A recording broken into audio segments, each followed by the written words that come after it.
Perfect.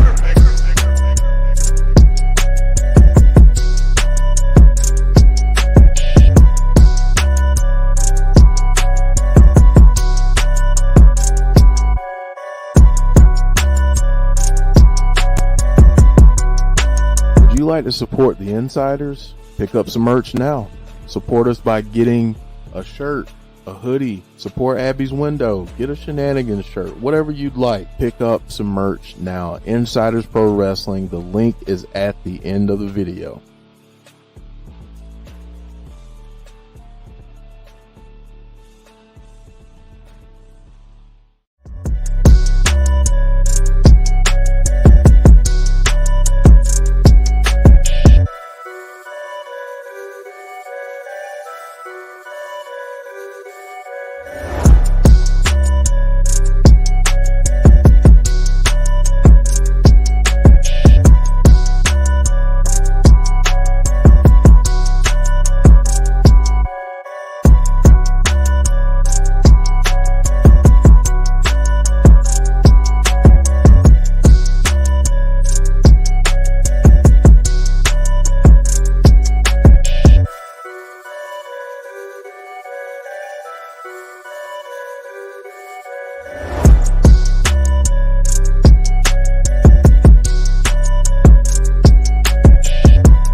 How about that for an intro? Wow, that was awesome. That's our new intro. All done, of course, by Jeff for our Between the Ropes show, which we are doing right now on a Sunday night. Welcome in, everybody. And that was awesome, Jeff. A lot of cool stuff going on there. You saw, of course, our merch, which we don't talk about enough, but he has it up there. And, of course, you can find that. And go check that out. We don't talk about our merch enough, but we should be. Welcome in, everybody, to Between the Ropes. We are here, of course, like we are on. It's going to be every other Sunday, basically, is what we're going to try to do with this show. Make it more steady, a little more, a little more of a steady schedule with it. And we are going to talk about a little bit of everything that happened over this past week of wrestling. Thankfully, I'm feeling a little better, Jeff. I could talk better tonight, as opposed to the last time I was on Thursday. I was just starting to clog up and everything like that, and it was horrible. Yeah. I'm glad you're feeling better. Like I told you, I could definitely tell you weren't feeling well. But yeah, Joe, yes, I gotta start out the show by saying this, man. I'm not even gonna say anything. I'm just gonna play the video because. Okay. It's your birthday. Happy birthday, Joe. I gotta play this. Gotta play this. Happy birthday to you.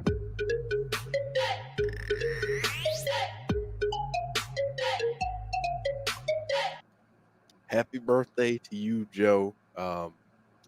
Man, good day today. Thank you very much. That's awesome. Yeah, it was a good day. I got to enjoy my birthday, of course, my family.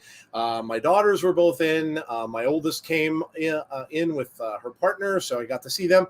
And my youngest came in from college. And, of course, my wife was here, and we had a little party of sorts. I got my chicken parmesan that my wife made me for dinner. I got my orange. I love orange cake. So she made me an orange cake. with like a white, yellow frosting with orange zest in it. One of my favorite cakes, actually. So I got to have that today as well. And yeah, it was a good day. It was a good day. I got a couple gifts. My mom stopped over. Trying to think what my daughter got me a cool flip open. It's I never heard of them. It must be a new kind of card. When you flip it open, a little Darth Vader head pops up in the middle. It was cool. I got a Darth Vader Funko Pop and Art Pop, which I've never seen. They got me the one with all the little Empire symbols on Darth Vader. It was cool. Trying to think what else. I got they bought my dog Marley a Jason Voorhees toy. Oh, okay. So that was cool. So lots of cool stuff. Lots of cool stuff today. And yes, I'm not going to reveal my age. I turned another year old. You can guess all you want to. I know, people will write in and say I'm hundreds and hundreds of years old and all that kind of good stuff. And I'm another day older and a deeper in debt, as the song used to go. So that's all I'll say about that. But yeah, well, I appreciate it. And thank you to all of you who sent birthday wishes. I know I got a lot of them on Twitter, a lot of them on Facebook. So thank you all for doing that. Really, really, really appreciate it. I had to sit there. It's great. But a lot of times you when people wish you happy birthday, they get notifications on their timeline to do it. And when, you get 2 or 3 of them sometimes every day. And when you're putting them in there, and then, I want to go and I want to say at least a little something to people that have done it. And then you end up sitting on your Facebook almost the entire day of your birthday because you're trying to just answer people and just say thank you or something. As a comment rather than just hitting a like button. I like it to be a little more personal. And you're just sitting there watching all day long, and then you think, that's got to be it. And then you go and open it later, and you got 20 some more, and you're like, I got to go back through again. But yeah, listen, it's always cool. It's not that I could even say on it. My wife's always saying, well, hey, you're younger than I am, so you can't really say anything, which is true. So she's got a few years on me, but yeah, hey, older, wiser. Pretty soon I'll be Clint Eastwood for sure, and I'll be the guy on the front porch saying, "Get off my lawn." Especially with this nose that I've got now, that works out pretty well because I'm still kind of nasally. So yeah, all right. Well, you saw the new intro. You saw all the advertisements for the shows that we do. I'm going to welcome some people in a second. I just want to tell you guys about a couple of little things. So first off, as you can see. We're changing a little bit. We always try to change up stuff. Yeah, it's never good to stay stagnant. And of course, you saw all the good, cool graphics that Jeff made for this show. We renamed it, and we're gonna, like I said, try to keep it every couple of weeks. The other thing we're changing to, and if you didn't see it, I know some of you have the socials, some of you don't. In case you didn't see, so our Twitter, I'm changing up a little bit on our Twitter. There it is. I knew it was coming. And there it was. Happy 384. It just always pulls out a random number. See wrestling. 384. Hey, 384. You know what? Okay. At least there's an 80s number in it, so that works. True. That works. But our Twitter is going to change up a little bit too, and what we're doing on the socials. I want to really try to keep it more focused on what we do. In other words, focused on Impact Wrestling, focused on Abby's Window, more focused on the things around that. As far as news and stuff goes, I think I was maybe trying to become a news person, and I don't want to do that. It's really, I'm going to tell you something. For those of you who go on those sites all the time, whether it be Sean Ross Sapp, Fightful, whoever it is, it's hard to do that. It really is, because you've got to be in front of that 24/7. You really do. And it's almost like it was like old days with newspapers. You have to have reporters. You have to have people giving you that stuff. It's hard to do. Mm-hmm. And I think I got caught up in it. And I'm like, I really just don't want to do this.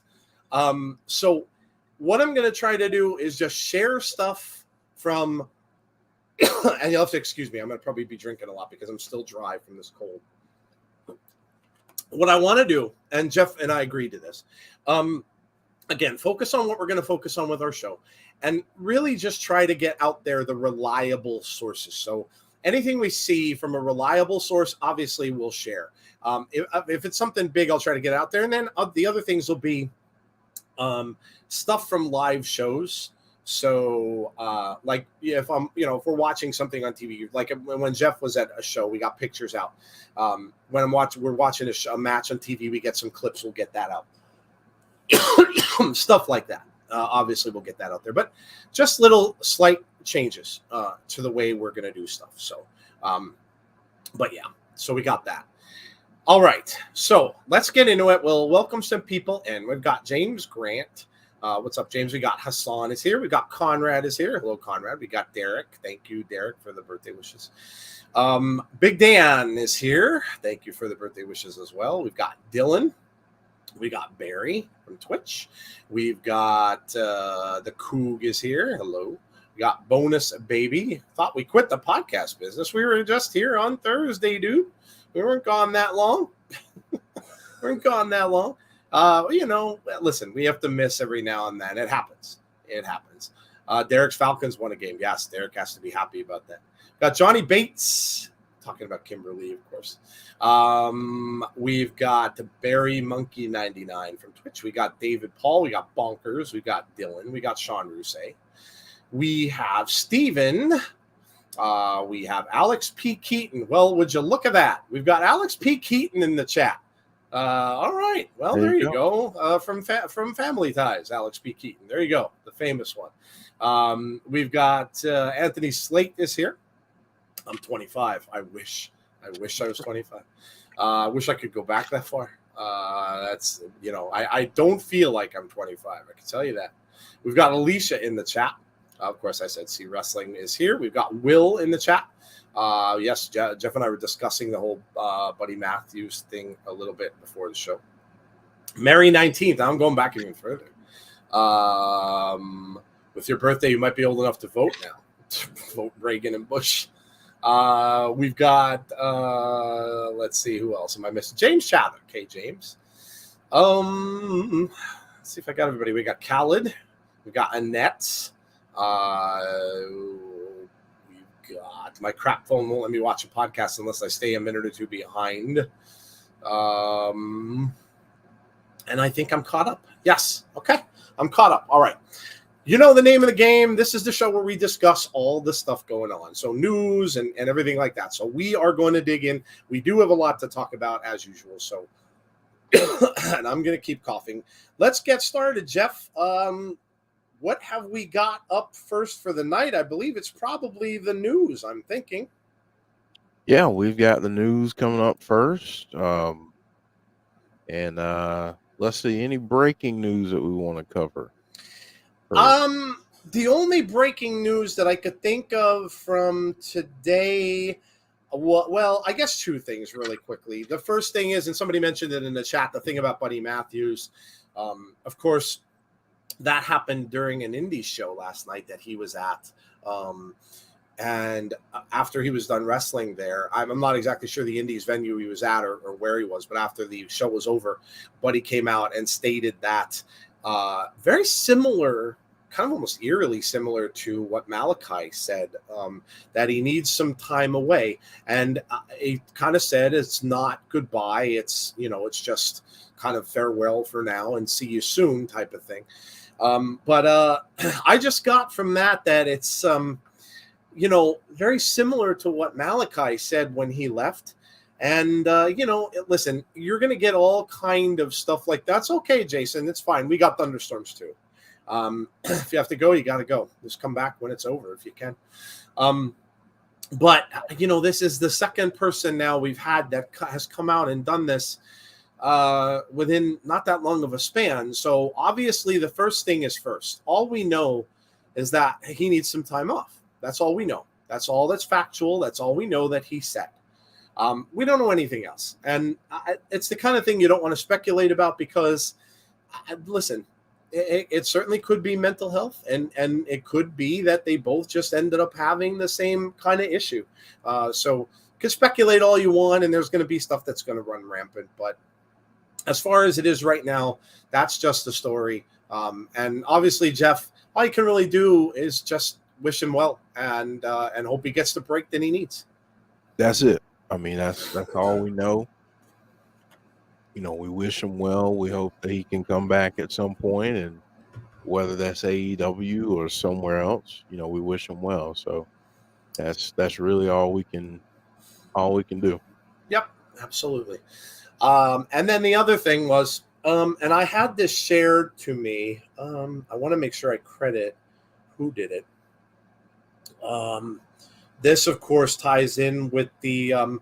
Well, I mean, look, we'd be lying if we said it was the story or wasn't the story of everyone. But it was shared by Kyle. Kyle 287094751 on Twitter. Shared a picture of the ring after White Rabbit played, and there is a clear. I mean, it's clear. I don't know if you want to see it quickly. You may not be able to see it with my light there, but you can see. I mean, it is, and I blew it up. I took it and I blew up the picture. Let me see if this one comes out any better. I mean, you can pretty clearly, yeah, the light sucks, but you can pretty clearly see that that's a circle. Round ring, red around it, and nothing in the middle. That was what happened in the ring, I guess, after White Rabbit played. Instead of just a red light, now you have a circle. So, of course, Jeff, everyone's going to take it to that next level. We got the red circle. I mean, I don't know, Jeff. When we'll talk about this in a little bit, but it's just building and building and building. And the more clues that we're getting, the more it is definitely going towards what we think is going to be Bray Wyatt. Yeah. I mean, it just, with the patricide clue and now the red circle, it just seems like, or like C said, maybe it's the rabbit hole. It just seems more and more like this is definitely Bray. We'll get into this in a little bit, but you know what I want to touch on, though, really quickly in this piece of it, Jeff, is it's fun.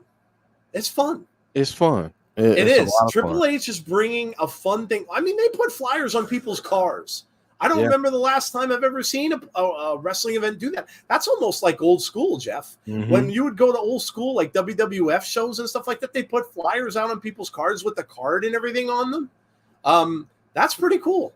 Yeah. Yeah, I mean, this is if not for anything else, it has everyone talking. Mm-hmm. Everyone.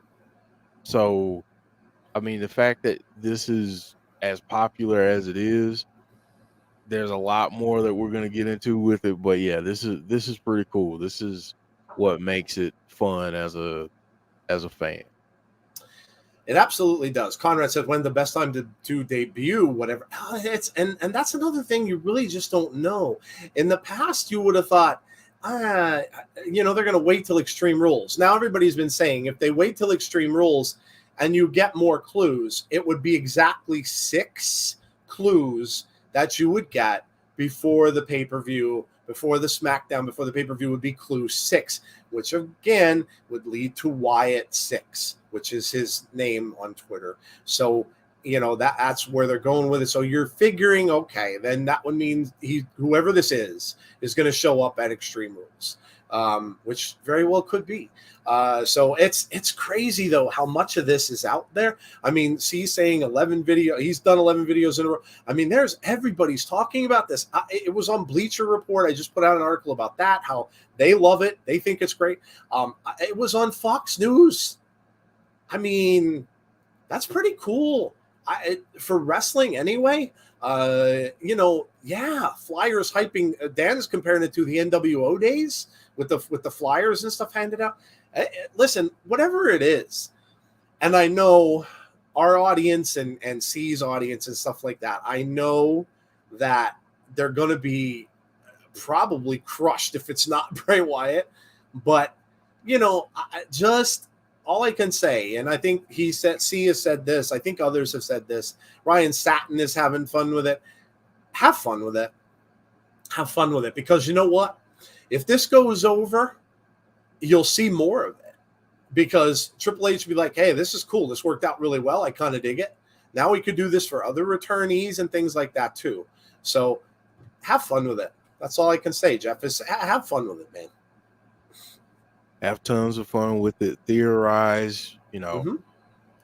do what you got to do. It's a lot of fun. Yep. It really is a lot of fun. Yep. All part of wrestling, guys. Enjoy it and have fun with it. That's all the breaking news I think there was. That's all that really came out on today anyway. So, Okay. All right. what's up next? We'll go first then. This match is set for Crown Jewel. If I've ever seen a Crown Jewel match, this is definitely it. Yeah.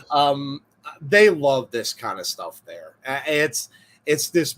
Listen, like him or not, and I am not. You guys know I'm not a Logan Paul fan. I'm not.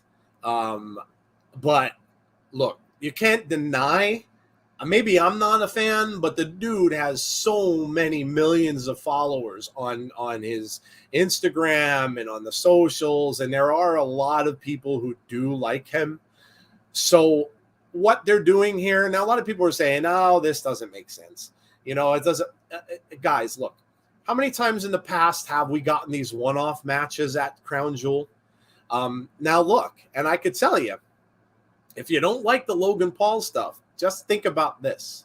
It could be a lot worse because we could be getting a return from Goldberg or something along those lines, because that's kind of what happens at these matches is the champ ends up getting an old legend coming back or something along those lines. So at least it's new. It's kind of fresh the way they did it. They had a big press conference, kind of like a movie type deal with like Rocky and his opponent, like in a Rocky movie, so they're kind of building it up. Now, obviously, the thing other people are talking about too is Logan Paul is not going to win this match. I mean, they want you to believe it.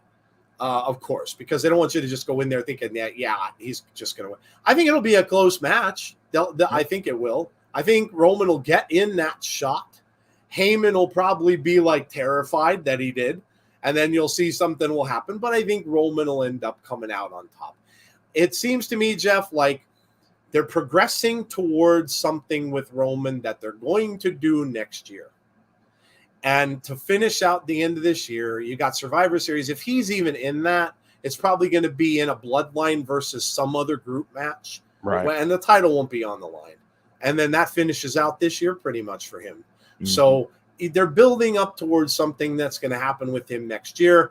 You're not going to see anybody probably challenge him for the championship anymore that's going to end up winning it. So why not have this little one-off at Crown Jewel? And why not listen, again, getting your name out there on the socials with having a guy like Logan Paul?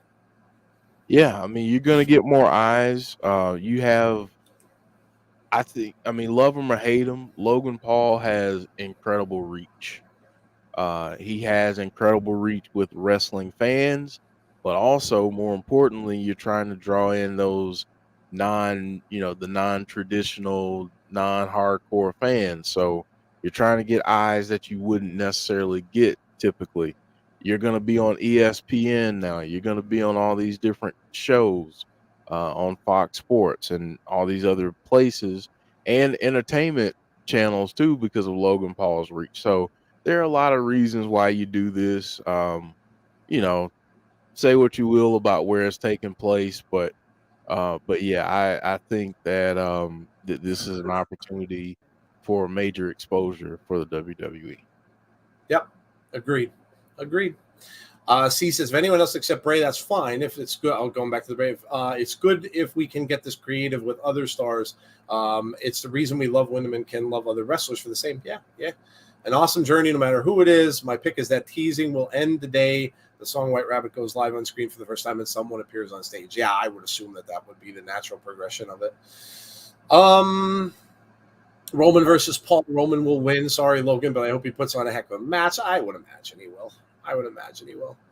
WWE Cody is coming. But yeah, Cody will eventually be back. I think he'll be back sooner than people think. Probably the Rumble, I would imagine. So, okay, Logan Paul versus Roman. That's something to look forward to. What's next, Jeff? All right. Well, you spoke about Survivor Series, and we found out that we're going to have 2 War Games matches at Survivor Series. War Games. I'm gonna miss Regal saying that though. I gotta say, yeah. So how cool is that? Now you gotta admit, really weren't that enthused about Survivor Series. The one we had that was really exciting was that one where they came back from Saudi, and it had to be that NXT thing that happened because a lot of the wrestlers couldn't get back. And that got you excited a little bit for Survivor Series. So I think this is a really good idea. Now, you would imagine it'll be the Bloodline will be one against another team of some sort. You imagine probably Judgment Day might be another one versus whoever is going to get together with Ray and possibly Edge probably, and maybe Beth comes back with Edge for that. So I would imagine if you're looking at or it could be a woman's one. It could be a women's War Games match. Where you might have damage control against another faction of women, which would be really cool too. I don't know if they'd want to do that, but I think that would be a kind of a cool thing. I know someone had mentioned, and they asked Triple H about the blood, because a lot of times in War Games matches, you get banged up and bloodied up, so they can get a little messy. And Triple H came out and said, he goes, "Listen, we're not going to do blood just to do it, but if it does happen in a more violent type match, then it's going to happen." So that to me says, okay, we're not going to throw blood on everybody or make them bloody themselves up constantly. But if they're in a violent match and it happens to happen, then, so be it.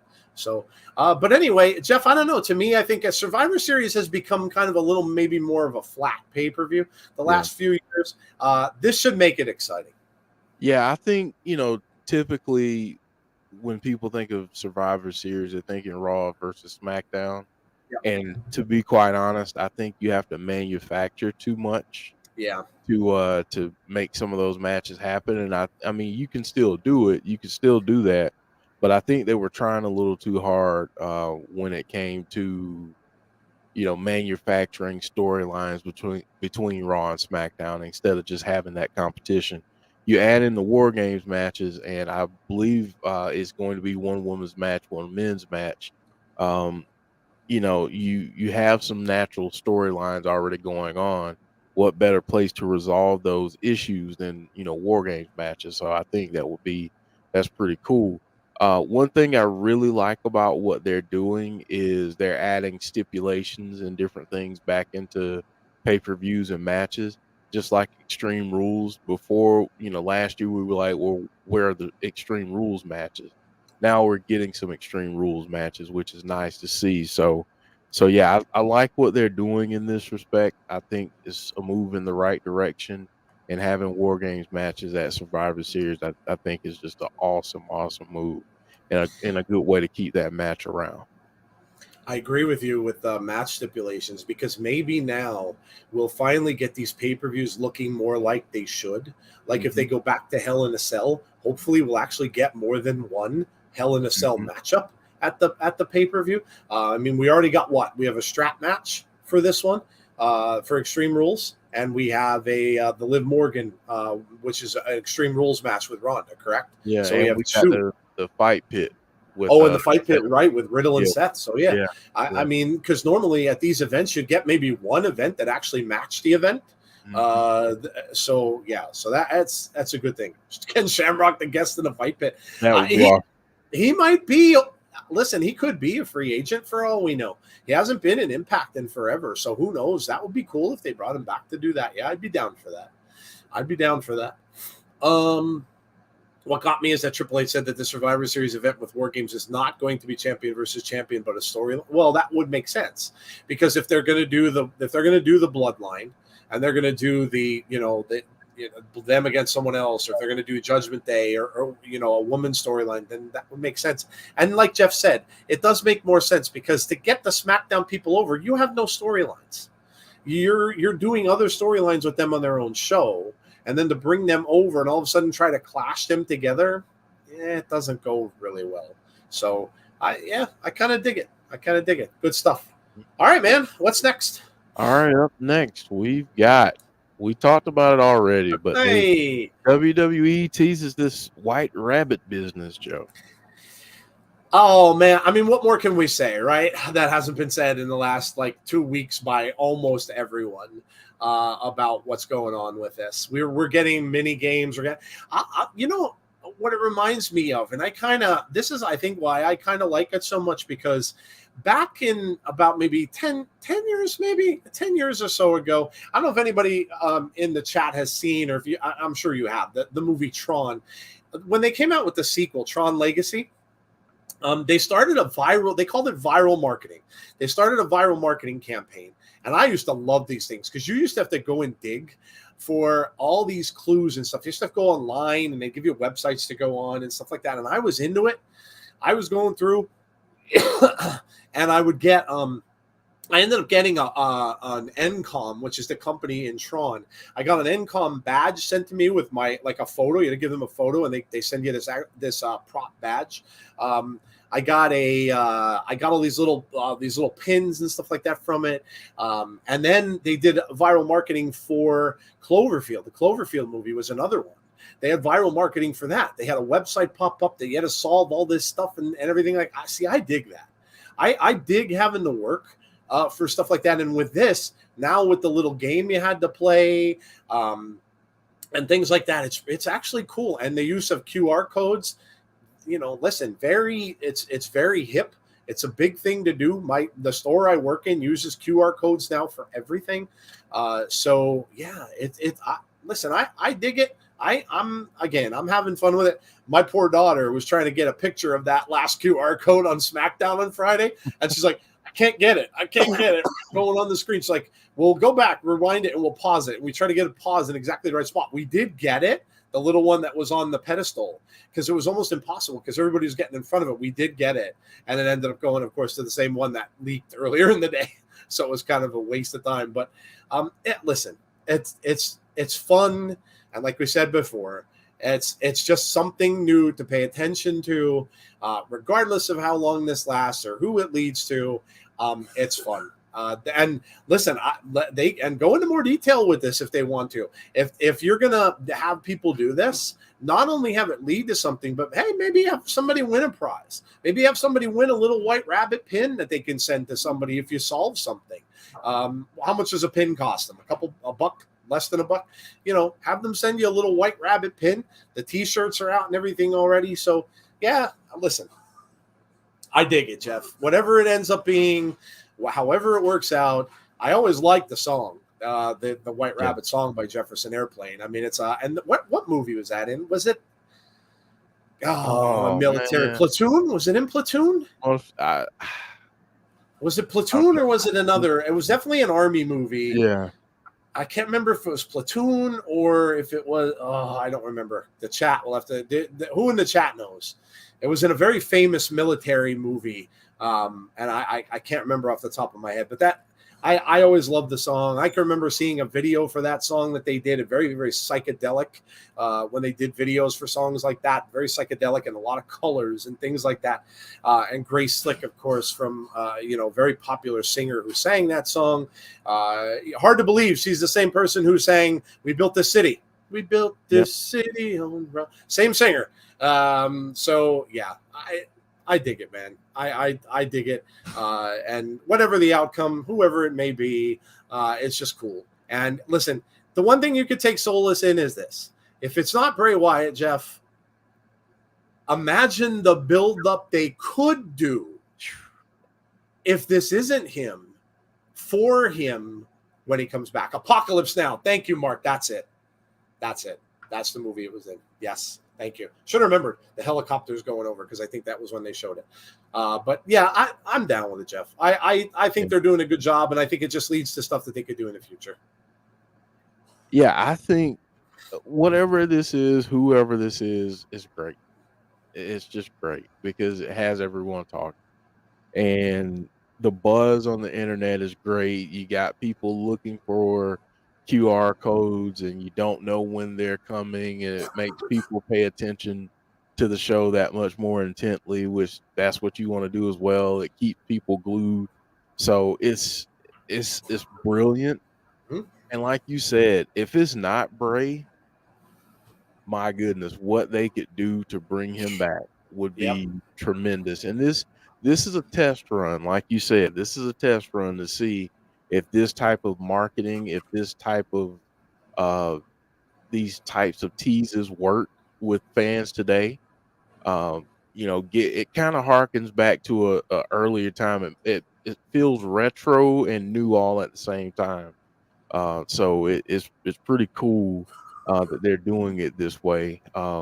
You got the little old school kind of video game vibe, but then you have the QR code, that links us to today, and everybody's got their phones and all that. So this is pretty cool. I'm loving it. No matter who it is, I'll just say this: if it's not who we want it to be, patience, because at some point it's going to happen somewhere. Yeah, I agree. It's only a matter of time, guys. If this is not him, I'm almost certain they'll bring him back. I would have thought that if AEW would sign him, he would have been signed by now. I would think to their last major pay-per-view. So like Jeff said, if it's not him right now, it'll only be a matter of time before it is. So we'll see. Yeah, speaking of Braun Strowman, Ron brought Braun Strowman up. Want to be a little bit of breaking news too. Yeah, Jeff, I don't know if you saw this. You know what? This is why sometimes I really love social media, but Braun Strowman shared this today. Let me see if I can. Braun Strowman shared that tweet right there. That is a rabbit, and It says dinner time. Yes. You don't think he's playing along? Look, it's fantastic. He's eating a rabbit. So I put out a post saying, well, maybe the white rabbit's dead. Maybe Braun killed the white rabbit. So anyway, it's good stuff. Like I said, it really it led me to go see two movies, and I was a huge fan of Tron anyway, the first one. But for a newer generation, they didn't know what it was. And when that came out, they had a campaign going on called Flynn Lives. And Flynn is one of the characters in Tron. And you had to kind of help to find him inside of a computer. That was the whole viral marketing thing for it. And Cloverfield was the same thing. This was about a monster. It was a creature show. But it gave you a backstory as to where this creature came from at the beginning of the movie. I dig it. It's a fill in the blanks, and I'm okay with that. We can't remember, guys. We're not in COVID times anymore. So everybody's saying, well, why isn't he, if it is Bray, why isn't he coming back with the Funhouse? Why isn't he coming back with big promos like that? Guys, those were recorded in film studios. Remember that. We were told that by Kyle Scarborough and Jason Baker. They filmed those in film studios back when COVID was going on, because a lot of these people probably had nothing to do. They weren't doing movies and stuff at that time. So they had time to film all that stuff. So that was a bit of a different time. This is different. So they've got to do things a little bit different. You can't be doing these longer promos and stuff like that. You could, but it just has to be done differently. So this is the way. And this is how they teased wrestlers. The very first time Bray Wyatt came in with the Wyatt family, there was a build-up with little promos and stuff that they did. So, it's good stuff. And again, we got to watch Raw tomorrow night. Mm-hmm. And that's what it's doing. Like it or not, the people who are following this along are going to watch every single show that they're going to lead them up to because they want to get an answer. So, yeah, good stuff. Yep. All right, man, what's next? All right, let's see what's up next. We got a recap of AEW Grand Slam. Jon Moxley is the champion. Now, whether or not some people like that or not, I know some people are saying, well, they took the belt off of him only to kind of give it back. But look, they're doing this because obviously they started this whole tournament with a face-to-face with Jon Moxley and MJF. And obviously that's where the build is going to be. It's going to be MJF and Moxley, the biggest heel in the company against the biggest face in the company is what they're building up to. But I'll tell you what, man, Grand Slam had some really good matches. Yeah. The match between Danielson and Moxley was fantastic. We have new tag team champs over there, which was also a really good match. So they're having some. Oh, and Chris Jericho. Chris Jericho wins Ocho, he called it, because Ocho. it's his 8th title that he's had. So that's big. He wins the ROH title. So now they can take him, have him kind of be an ROH spokesperson for a while. For those people that were hoping that they would do something with ROH and bring it back and maybe have its own show, well, maybe this is how they're going to do it now. Build through Jericho, kind of like they built their company through Jericho when they first started. And now you have Jericho go to the side and build up an ROH brand with that title. So, listen, like I said, the show was good. They really had a major hole to dig out of with all this business that was going on backstage. And, you know, some people would have just been like, oh, shit, what do we do now? And of course, Paige debuting, yeah, that was huge. That was huge, and good for her. Look, good for her. I'm glad she came back. I'm glad she can wrestle. I'm glad she's not only coming in as a valet, and good for her. The biggest thing with that is, listen, I hope that between Madison Rain being there now and now Paige is there, let's get the women some more time, man. Let's get the women more than just one match on TV. Let's get them some more time. But look, when I watched it, I liked it. I thought it was a good show. It was a good wrestling show. And yeah, so I like the direction they're going in, and let's see what Paige is going to be. Obviously, she's looks like she's going after Britt Baker, so she's obviously a face. So yeah, and Conrad saying hopefully Jericho's win can help launch ROH, and maybe that's exactly what they're doing with it, Jeff. Mm-hmm. I think that's it. I mean, you know, we all love Claudio, but let's be honest, when it comes to trying to strike a TV deal for Ring of Honor, Jericho's name attached to it is, I mean, that's a selling point for sure. But yeah, I mean, I thought it was good. You know, I know some people aren't the big fan of Mox winning, and you know, we want to see Bryan Danielson win his first championship in AEW. I get that, but man, MJF and Mox, that in and of itself, just, I mean, it's blockbuster. So I love it. Seeing Soraya, seeing Paige in there, that pop that she got was crazy. And we got to bring this up too. Great Muda coming in on Friday on Rampage, and coming in there with Sting and the history that they have from back in the day. So I'm loving that. I think Sting's going to be a part of his retirement match in January over in Japan, in Pro Wrestling Noah. So I'm excited to see that. I love those guys. It just harkens me back to the WCW days, seeing those guys. So yeah, I was excited. I was pleased with what AEW did. I thought it was, really, really good 2 nights of shows. And as much as I love Swerve Strickland and Keith Lee, the Acclaim right now are so over that it's not even funny. They are. I mean, seeing them in person and hearing the crowd pop for them in person, I mean, they are so over right now. It's ridiculous. I have to chuckle every time that scissor me thing happens. Oh my God. Listen, that's really funny. That's something you would have gone to when you can really see that being part of something they would have done at DX at one point in time. That is hilarious. Oh, and by the way, I did read an article that said, because there is a DX reunion coming up for WWE on a Raw that's upcoming in October. And they are allowing him to do some stuff for that. So that's cool. I don't know if it's going to be video. I'd imagine it probably will be. I doubt it'll be a live appearance, but they are allowing him to be a part of it, which is cool. Great Muta in his final year. I didn't realize Great Muta. I had to look it up. He's 55 years old. Mm-hmm. So that's crazy. Yeah, that's crazy. So yeah, listen, good stuff. They could have just wallowed in self-pity and been like, oh, everything that happened, let's get through this. But they didn't, and they gave their people. I know people that went to see Grand Slam. Jeff, of course, was just at a show.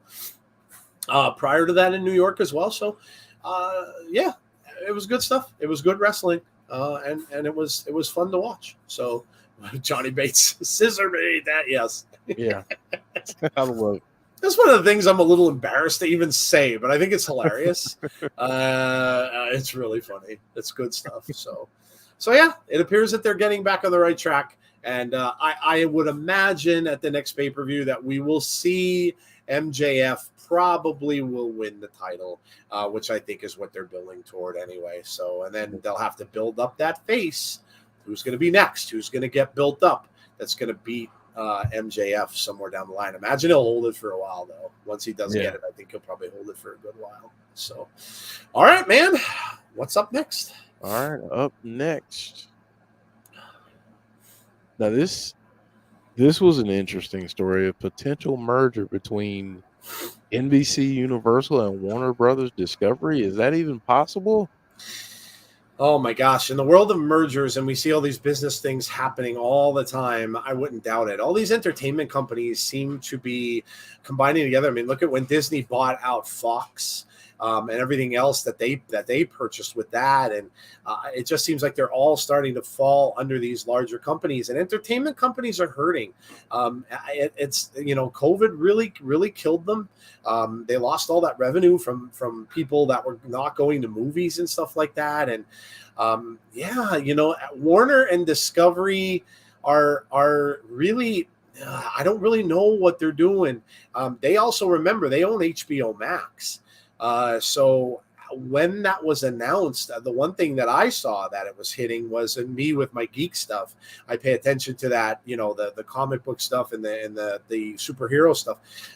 They canceled a whole ton of the DC stuff. The only series left on WB now is The Flash, and that's in its last season now. A lot of the movies that were coming out, the Shazam 2 movie has gotten pushed all the way to the middle of next year. The Aquaman film all the way to the end of next year, if that even happens. Their Flash movie with Ezra Miller, oh God. What a mess that guy is. Yeah. I don't even know if that's going to make it out. So there's and then they went and took off a whole bunch of stuff from HBO Max that was on there too. So a lot of this stuff is going on. They're restructuring companies. If the two of them merge, what does that mean for wrestling? Because, I mean, NBC is obviously Peacock. These are two, Warner Brothers Discovery is AEW, NBC is Peacock. So how does that happen? That's going to be a mess. I don't know, Jeff. This could have major ramifications on wrestling program. Yeah, I mean, think about that. And Conrad asked the question, how would WWE and AEW exist in the same bubble? Yeah. That's a great question. That is a great question. I would, as a wrestling fan, I don't want to see this happen because I want two companies or more to coexist. I hate large corporations merging like this because it creates monopolies, and I can't stand it. Let everybody have their own thing and eat off of it. So I think this is rumored for 2024. So we got a couple years yet for this, but I really, really hope that this doesn't happen because I don't want to see anything happen to either company in a negative way. I think both are trending upward. So I just don't want to see that interrupted. Agreed. And hopefully maybe they'll shoot it down. I know Disney was actually looking to try to buy out Sony. They wanted to buy out Sony Pictures, and they backed off of it because they were going to get that no, you can't do that because you'll at that point have a monopoly. Mm-hmm. So that's why they'll get shot down by the government sometimes when they try to do things. So yeah, I agree. It's once they all scoop each other up, it's in a business world, it's tough because you're answering then to a higher power. And even though, Stephanie's the CEO along with Khan and Triple H is up there, but they have no real say when it comes to the higher ups of the people that own those stations that are showing their programming, other than to say, well, you know what, hell with you, we're going to go somewhere else. But then you run the risk of where do you go? So it's a bit of a mess. And I, like Jeff, I hope that for everyone's sake, I hope it doesn't happen. Flash is in its last season. Yes, the 9th season coming up is its last. Legends of Tomorrow is canceled. All of those other shows have been canceled. Every other one of them. So the CW, honestly, I think is done. That channel is going to lose everything. And from what I understand, they're going back to programming like that's going to be old comedy series and stuff like that from the 70s and 80s. That's what I heard. So they're completely revamping their programming. So, yeah. As a wrestling fan, I couldn't see that happening. WWE and AEW would be hard to try to coexist. What season did it wrap on? Guess I need to catch it. Season 9, Heather, is its last. I've watched them all. The one thing about this is that NBC, Universal, and Warner Bros. Merged, and my feeling is that in a way WWE and AEW will have to merge. I don't think so. I don't think you'd ever see that happen. You can't force a merger, but they'd have to make a decision what they'd want to do and where they wanted to go. So WWE leaves Peacock. I can see them getting talks with Disney Plus or go back on WWE Network. I don't know if they would do that either because the network is, well, I mean, they still have the network overseas, so I guess it is kind of a fallback. But yeah, I don't know. It's crazy. CW is just a syndicated channel now. Yeah, they're kind of just getting away from it. Dan said it's going to become the Jaredall channel. Yeah, it's going to be all programmed for older folks as opposed to tweeners that it used to be, like all the stuff with Riverdale and all those shows that were on the WB. Not anymore. Going completely the other direction. So, all right. I believe, are we done with the news? No, we got one more. Nope, got one more. We have a recap of Victory Road. We do. And obviously we missed doing the watch along. We apologize for that, but things did come up. Unfortunately, we had some things we had to deal with, which happens. Real life does occur. But I'll tell you, if you missed it, go back and watch it. It was a really, really good show. We got some killer matches on here, and some surprises. Namely, one Bobby Fish that showed up out of nowhere on Impact Wrestling. How crazy is that? Everybody think, oh, Bobby Fish is going to WWE. Triple H is going to snag him up. He's going to go back. Nope. He showed up at Victory Road, and he came out, did this big whole promo and stuff like that. I'll let you guys watch it. I'm not going to go into it. It was he had some words. He had some words. And then Raj Singh came out and Shira. And of course, then they had the whole heel and face thing happen between them and Bobby. So it looks like he's saying he's not in Impact. He's saying they can't fire him because he's not officially there. But it looks as if he's going to have some action there anyway for a little while. So we'll see. I know they bring people in sometimes on limited bases, and the contracts are kind of limited and stuff like that with Impact. I don't know how their contracts work. So, but anyway, that was huge. And of course, we saw the action. Of course, the barbed wire massacre was insane. And so much for Macklin. Of course, we had Macklin on our show a couple weeks ago talking about his wedding. What did we ask him? What about the face? What about the face? And, of course, he said, Deonna Purrazzo said, nothing on the face. Well, that went out the window. Yeah. He had a crimson mask and was a mess. So the face was messed up. And but, I mean, we knew it would be a crazy match. It certainly was. And Macklin was your winner. So again, coming together, Jeff, because we heard from Macklin, we heard from Josh talking about how he might want to face Macklin down the road. Well, now if Josh comes up a winner in his big match with Eddie, Macklin would seem like he's going to be next in contention after that big win in that barbed wire massacre. So if you guys haven't watched it, go and do it. It's really, really good. Definitely worth the $5 to go on Impact Wrestling. And anyway, you should be having that anyway to come and do the watch-alongs with us as well. So go check it out. Really good. The Bobby Fish thing was pretty exciting. And yeah, go and check it out. Scott D'Amore pulls one over on McMahon. Yeah, listen, however it happens, I don't know. I don't know how this stuff happens behind the scenes, and I don't care. It was entertaining. So I'm a Steve Macklin convert. The match was incredible. Barbed Wire Massacre match was brutal, and boy, would Mick Foley be proud of it. Yeah, it was a good show. It was a good show all around, Jeff, from open to close. Yeah, and I mean we found out about some other things happening too.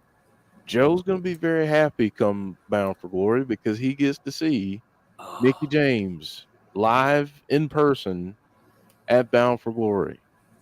Is she doing a meet and greet? No, she's got the match. The match with Mia Yim. Yes. Yeah. Yeah. She got the match. I mean, hopefully she does a meet and greet so you can. That'd be awesome too. So you can meet her. Yes. But yeah, we've got that match. We've got a Knockouts tag team title match. Yep.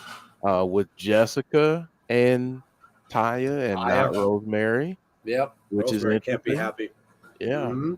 But honestly, Steve Macklin, and I've been saying for a while now. You have actually, yeah. That I think I said it at the end of last year that he would be in title contention at some point this year, by the end of this year.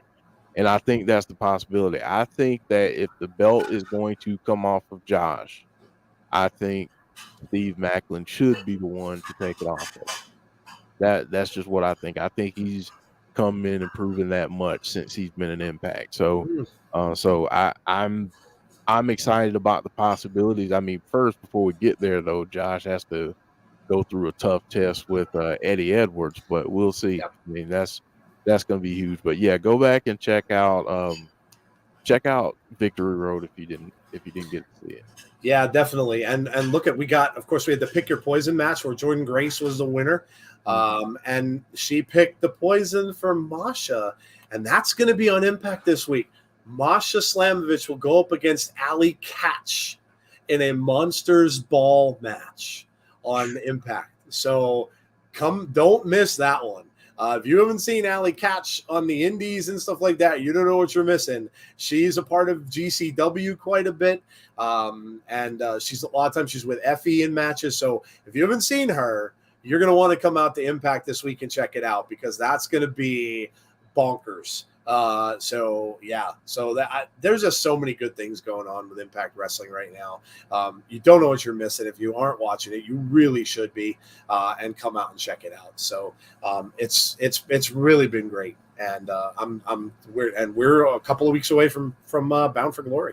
Yeah. So, which we will be at, of course, by now. So, all right. I really enjoyed Victory Road. Impact just keeps delivering. Best shows of the week, says Barry Monkey. What a fantastic shows. I went to both days of taping. My voice is hoarse. Let's see. I know what happens, but don't give any spoilers. Heather says you have an amazing time and stay safe out there. Yes. All right. So I think that's it. I think we're done with the news. Yeah, so yes. We've got everyone's favorite segment coming up. We do. I think it's time. Well, you know what it is. You know what it is. Let's do it. The airing of grievances. I got a lot of problems with you people. Now, you're going to hear about it. Going to be a little bit different this week. And you can see how Jeff changed the graphic for this too. That's really cool. You can see him, good old Ben Stiller up on the screen up there. Actually, a little different because I really can't, on this particular show and on this particular night, I certainly can't come out and say I really have any grievances because I really don't. The one thing I want to do, and I'm just happy that Jeff just kind of allowed me this little bit of time, on my birthday to just come out and kind of just be positive and kind of just be grateful, I guess, to all of you. And of course to Jeff and to everybody else, Jody and everybody else, Tazzy, Conrad, everybody else who's been involved with our show over these last 2.5 going on 3 years. Years and years ago, when I was in my early hundreds, not 380, but when I was in my mid hundreds, I went to college back in the Stone Ages when we wrote on stone tablets and chiseled things and things like that. And I had dreamed of being a journalist. Probably people in the chat are like, what? What the hell's a journalist? Well, back then, it was was what I was trying to be was a journalist for sports. I was always a big sports fan. Grew up a Cowboys fan, grew up a Celtics fan, grew up a Dodgers fan, and still am today. And I was always into that kind of stuff. And so I went to college wanting to do that. That was what I intended to do. So I went for communications. That's what I wanted to study. And I got out, I did the first couple of years of college. And, when people do that, it's kind of just a repeat of what you already had. First 2 years of college are really goofy anyway. It's all stuff you already had in high school for the most part. And then, you go and you move on into your major classes. And when I got to my first majors class, my professor came into the room. And we're all sitting there at our Apple IIe computers. State of the art at the time. I wish to God I had money and bought stock in Apple back then. But we're all sitting at our computers and with our green screens. And, we're ready to go. We're raring to go. And the professor comes in. And this guy, man, he looks like he's, my age now. And he looks like he's been through the ringer, long beard and gray mixed in, and he, bags under his eyes. And he walks in, and back then you were allowed to smoke. People were allowed to smoke, and he came in, cigarette in his mouth, puts the cigarette out on the desk, and starts telling us, he's like, so you don't want to be journalists, huh? You want to be in news. You want to do the news. You want to be a big time writer for a newspaper, right? And we're all like, yeah, we're all young minds, right? We're in our 20s and stuff. And we're all like, yeah, that's what we want to do. That's what we want to do. Well, I got to tell you, number one, unless you live in a big city, you're never going to make any money doing it.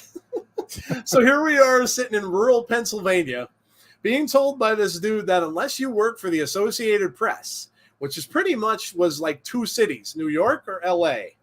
Other than that, so unless you worked in either one of those cities, you were never going to make any money. You were going to make squat, and you weren't going to go anywhere. Basically, this is what this guy's telling us our first day of class. So, yeah, you're sitting there as a 20-some-year-old, and you're thinking, "Wow, that's really enlightening, but also very depressing." So, anyway. We got through it, plugged through it, and I never did finish school. And the reason why I didn't was because of money and finances. And, unfortunately, my parents got divorced. My mom was getting a lot of federal aid. I was getting a lot of federal aid and stuff like that the first couple of years I went to school. And then other people got into office in the presidency, and things changed. And my stuff got cut. My funding got cut, and this and that. And I could never finish. I went, I would say 2.5 years, close to 3, and I just never was able to finish. So I left school and I came back home and, of course, had to get a job. Well, I still wanted to stay involved with my major and what I wanted to do. So I was able to get what they called a freelance writer's job. So I was writing for a local newspaper. But it wasn't anything glorious. I was going out and I was covering like local softball games in softball leagues. I was covering Little League games, stuff like that, So I'm interviewing these kids that are half my age, 8, 9, and 10-year-olds. I mean, try interviewing an 8, 9, or 10-year-old after a Little League game. Yeah. Trying to even get a sentence is difficult, and then I'm interviewing these guys that are playing softball in these softball leagues these guys are in their like probably mid-20s, 30s, and really all they're interested in when they're done with their softball games, going out and having some beers. So not that easy to do.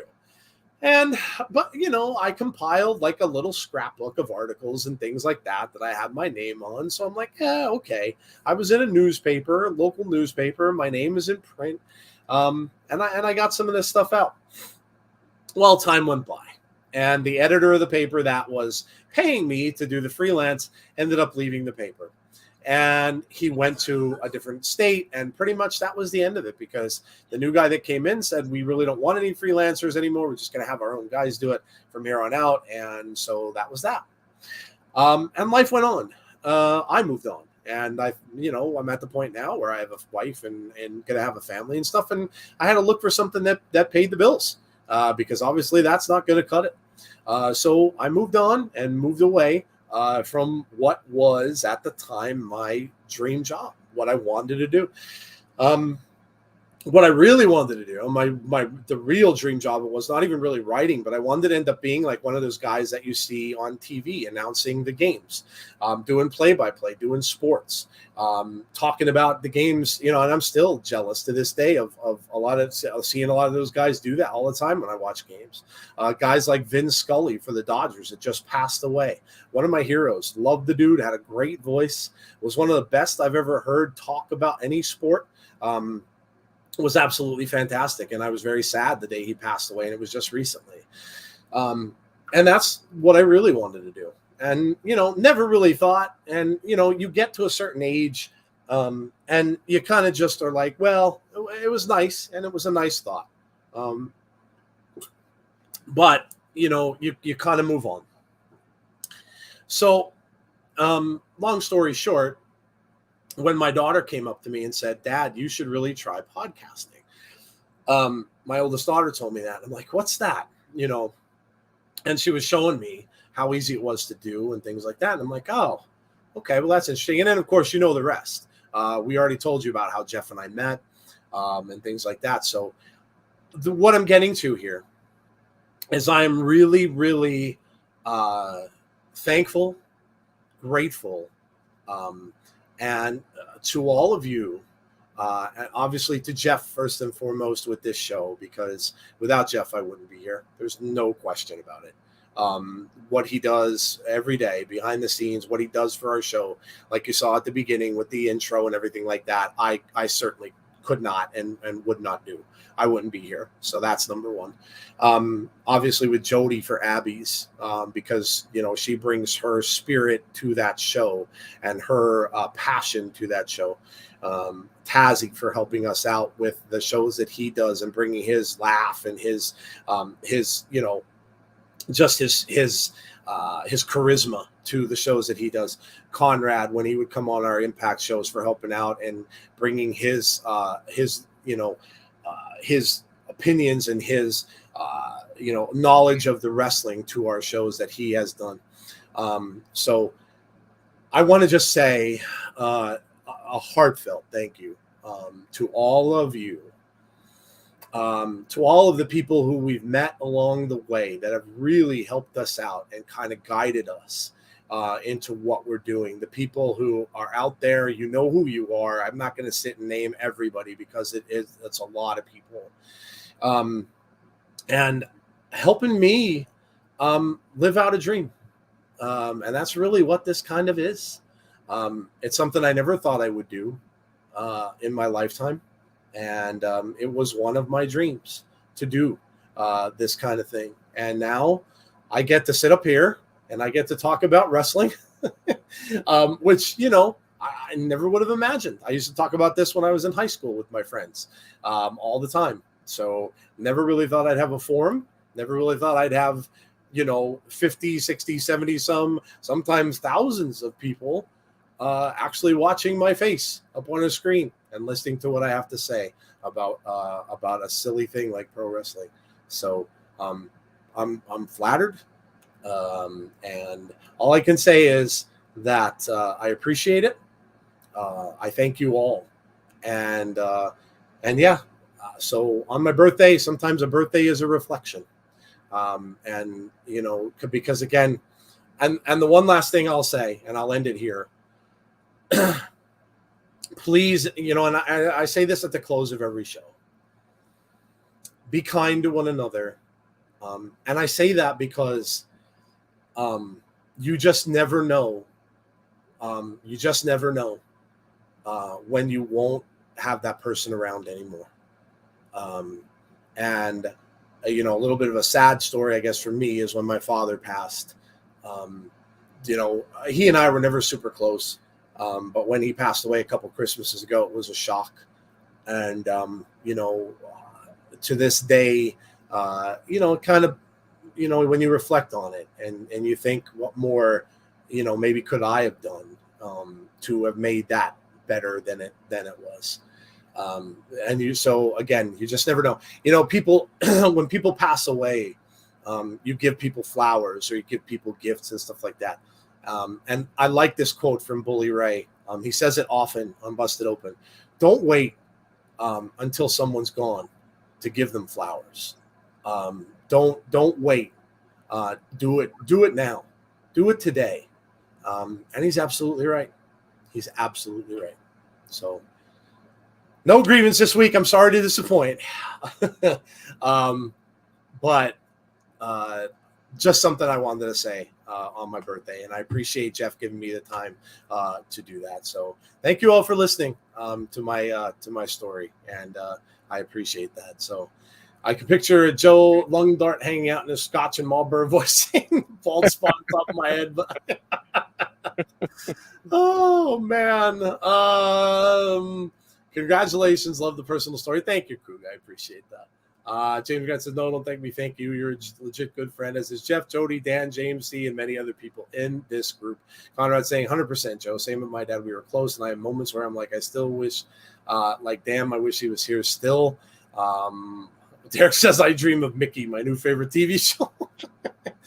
Do today what you won't regret tomorrow. Gus says, we love you, Joe. Thank you very much. I love all of you, too. Amazing story, by the way, Joe. Thank you, James. I appreciate it. Again, the ramblings of an old man. Believe it, if I'm 384 years old, listen, I need to ramble because you never know when you're never going to ramble again. So there you go. Yeah. But thanks, Jeff. I appreciate you letting me talk. Hey, no problem, man. Glad to hear the story and glad other people, get a chance to hear about all of that. So, it's been fun, man. It's been a fun ride. It certainly has. And there's more to come. That's right. More to come. All right. That is it. That is our grievances section for the week. There'll probably be real grievances at some point coming back up. But anyway, that is the grievance section for this time. So that said, where are we going next, Jeff? We're going to go sell or no sell, Joe. All right. We're going with our debate segment, which means it is time to ring the bell.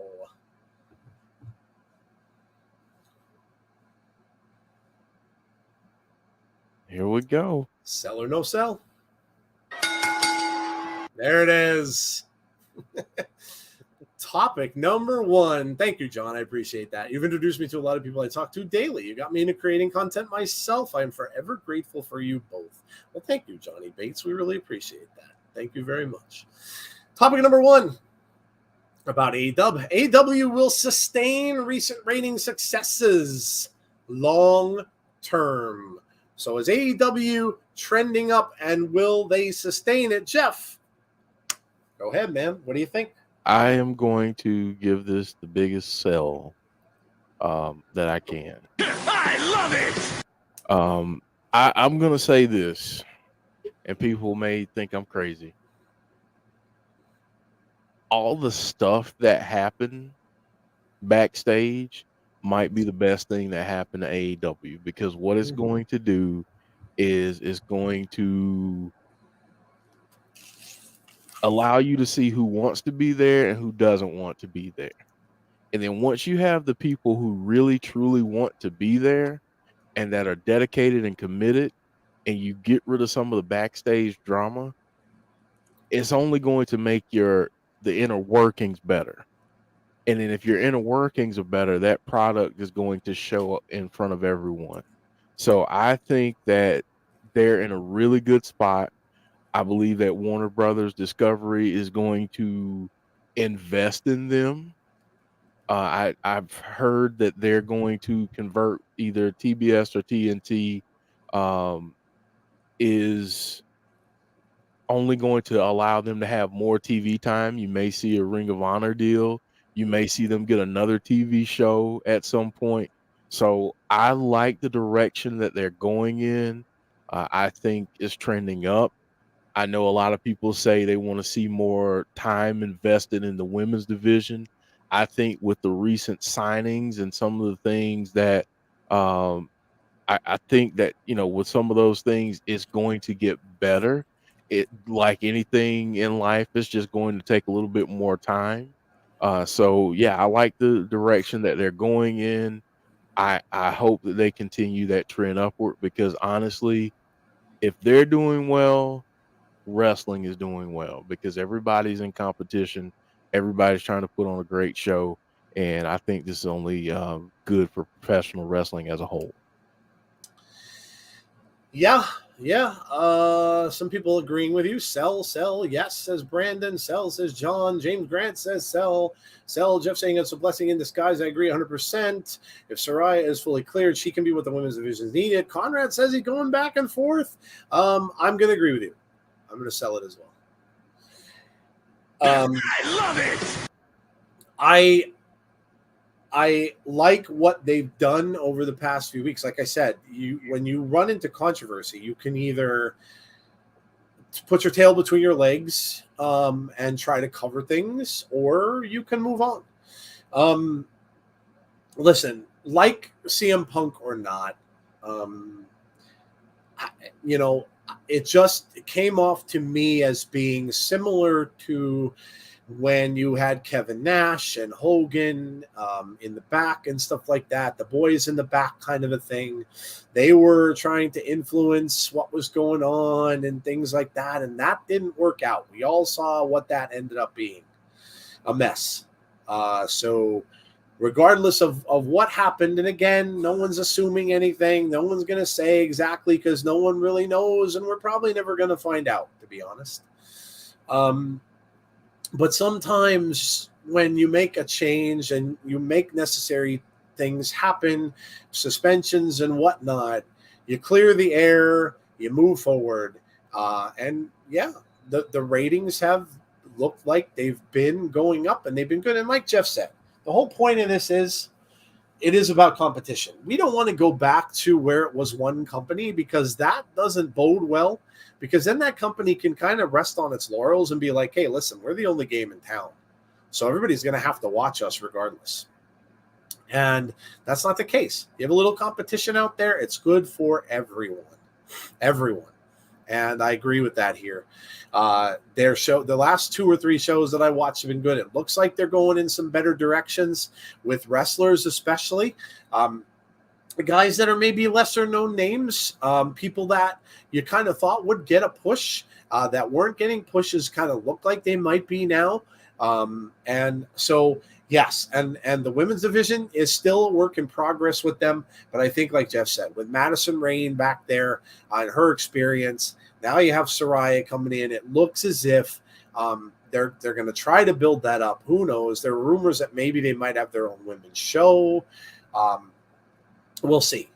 But I think that, yes, I agree with Jeff. I think it will go up. I think it's going to continue to trend upward. And let's hope that it, they have to weed some people out. They have to weed some people out to move forward. Let's hope that they continue to do that because it's better for everybody in the long run. Totally agree. Makes for less to talk about, less money for everyone. Yeah. When it comes to the backstage stuff, I agree with you and I disagree. Here's what I mean. At first, when all this AEW stuff happened, I was like, sell. But then 3 words changed it for me to no sell. And those words were AEW, WWE. Okay. Yeah, I was just thinking that WWE is okay. I think it's on the knife's edge. Could go either way, said Barry Monkey from Twitch. All right. What's the next topic, man?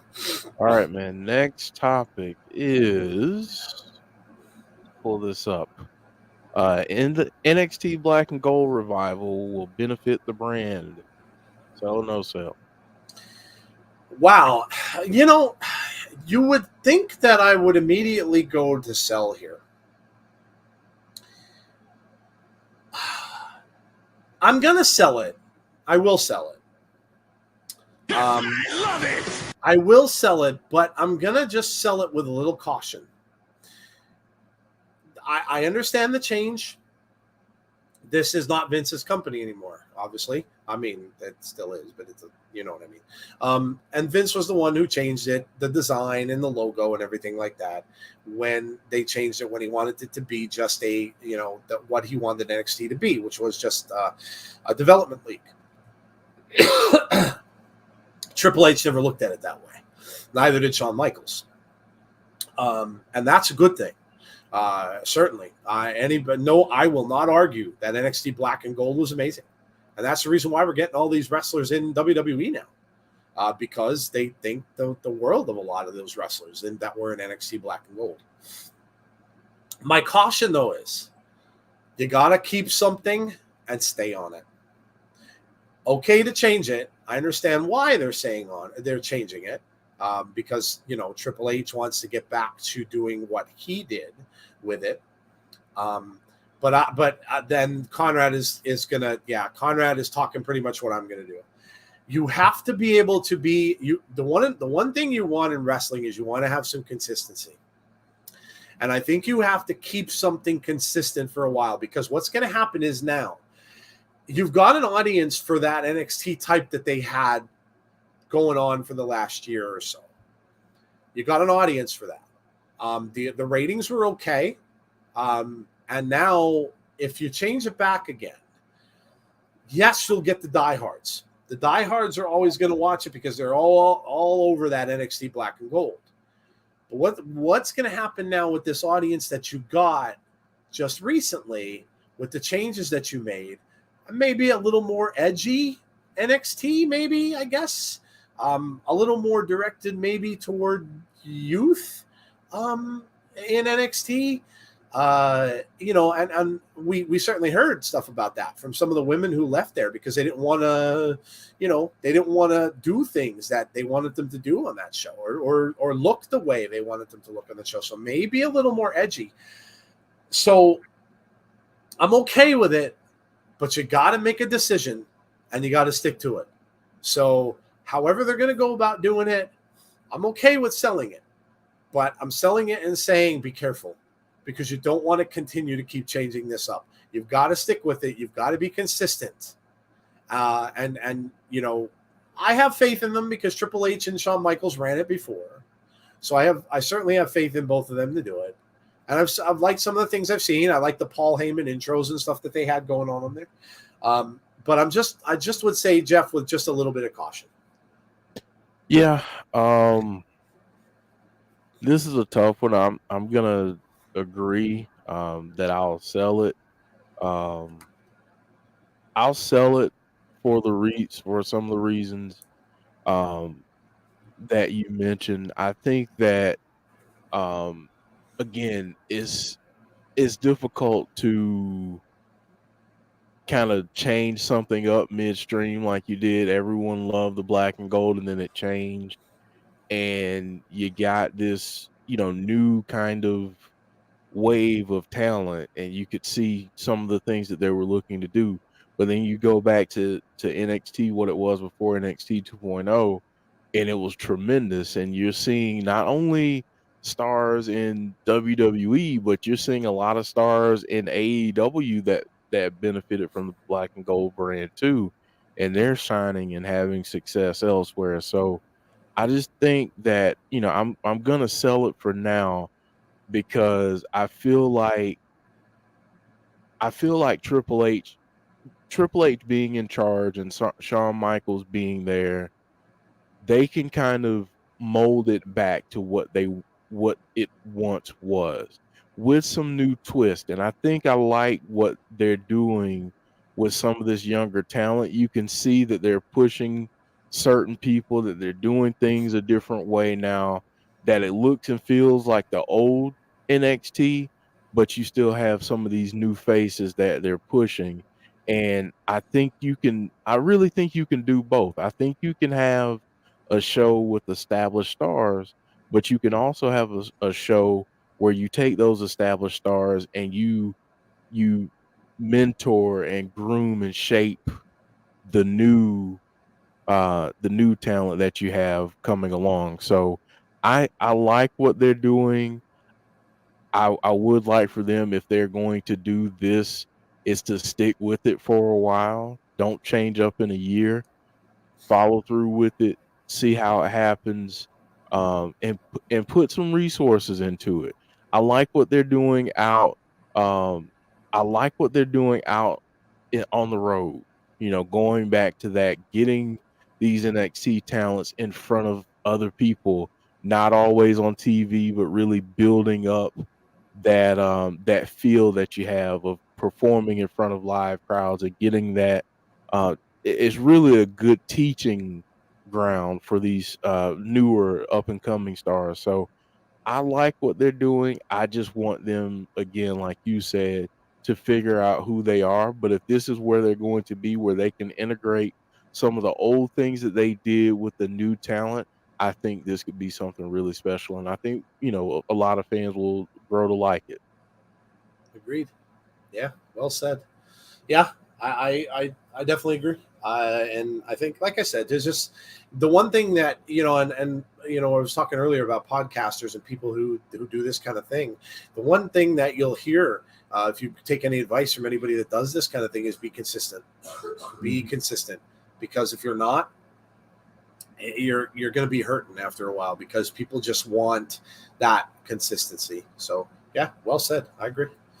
All right, we got one more. What's next? One more here. We've got this one. So Impact Wrestling hiring Lou D'Angeli, I think is how you say it, D'Angeli. Yep. Is a great move for the company. No sell. Well, listen, we've heard from 3 wrestlers, and I think all 3 of them agreed. So who am I to disagree with any of them? I'm going to sell it. I think it's listen, we got to talk to 3 of the best in Impact Wrestling over the last couple of weeks, in Macklin and Eddie Edwards and Josh Alexander. If you did not see any of those, go back and watch them. We actually even put out some clips just from questions and stuff that we asked of those guys. So go and check them out. They're on our Twitter, but go watch the shows on YouTube as well. It was really cool. But yeah, I'm going to sell this. From what we heard from the talent, they're really thrilled that he's there and that he's gonna be a big part of what they're doing. Listen, the mere fact that they are kind enough to have these people coming on our show is pretty exciting for us, because we've certainly been pushing their product and trying to help people come out and watch and really understand how good the show has been. And I certainly think that he is going to help that. I think you'll see changes coming from that point of it. And I think he's going to help to push them a little bit to the next level. And anybody who will do that for them, I'm 100% behind. And from what we heard from the wrestlers, they all agree with it too. And it looks like the chat all does too. Conrad saying Louis dangerously. But yeah, Jeff, I think it's gonna help the brand. And anything that's going to help people get eyes on Impact, I'm all for it. Yeah, I'm going to sell this too. I think one of the things that, a lot of, especially us, but a lot of people that watch Impact with us, we all rant and rave about how great Impact is. And to see the talent that they have is tremendous. What they do from a backstage standpoint is tremendous, but they have 2 fatal flaws right now. The channel that they're currently on. Yep. And the marketing or lack thereof previously. And that's not a knock on them. They're a smaller company, so they're not going to have all the departments and everything else like other larger companies do. But in order for you to increase brand awareness, and I know this because I'm in the field, so in order to increase brand awareness, you got to have a strategy, you got to have a plan, and you have to put yourself out there. Again, going back to that word of consistency, you have to be consistent with pushing your brand and telling people why they should look for you, but more importantly, where they can find you. Yep. And that's where Impact has kind of fallen short at times, is because they're on YouTube, but people are like, well, what the hell is Access TV? So Yep. I think at this point, I think at this point, if you can't change up your TV deal, then you change up your strategy of how people find you. And if they can't find you on Access TV, if they don't have it, which a lot of people have, no pun intended, access to Access TV, they just don't know about it. But for goodness sakes, for $5 a month, you can pay for Impact and watch it on YouTube and see everything, that you'd see on Access. Plus, you get you're gonna get, the shows like Victory Road and Yep. other shows like that. So Pay-per-views, all the yeah, classic stuff all they the have on classics, there. all that stuff. So Yep. I think this is a great hire for them. I think this is an opportunity for us to see what they do. It's not going to be overnight. Give it 6 to 9 months to see what the returns on it really are. But I think you're going to see them move into a direction that they'll start to get some buzz out there, and people won't be like TNA anymore. It'll be, oh, did you check out Impact? This isn't the same old stuff that we saw back in the day. This is different. This is one of the best shows on TV every week. So I think this will definitely help them going forward. Agreed. And listen, we know a lot of you already do, but if you haven't already, come out to a Thursday night watch along. If you come out and check us out for WWE stuff, that's great. But if you haven't done so, and you have a Thursday night open, come out at 7:45. Join us for a couple hours and watch along with us. Grab, even if you're going to get the 99-cent one, get that for a week and just check it out. Just check it out. And I'm telling you, I know it's hard to start a new product if you've never watched it before. I haven't watched TNA in years. And when Jeff told me about it and I first started watching it, sure, it's a little hard to get into because you're kind of lost. You don't know like the current storylines. You don't know what's going on. It'll take you a few watches maybe, but that's the whole point. And if you're not doing anything else on a Thursday night, and there's really nothing that goes on a Thursday in wrestling anyway. So come out and watch it. Come out and check it out. And you'll see, listen, the fact that, we're having some of these superstars coming out on our show and talking all about it, it's awesome. So definitely come out and check it out. $1 a month. Yeah, 25 cents a show. Can't beat it. Remember when NWA was charging like $10 or something like that? They were charging a lot of money. And don't get me wrong, I loved it. I was watching NWA, but when it was on YouTube and stuff. So yeah, not much at all. So just take the plunge, try it. You'll like it. All right, man. Moving on.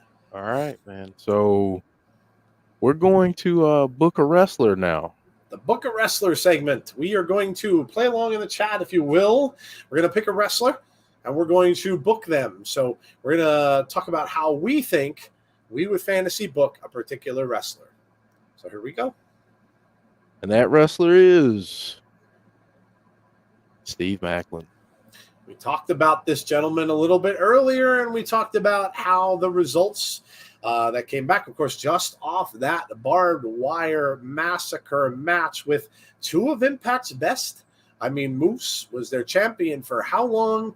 At the top of the list as far as opponents on Impact, Sami Callihan, who was an Impact staple.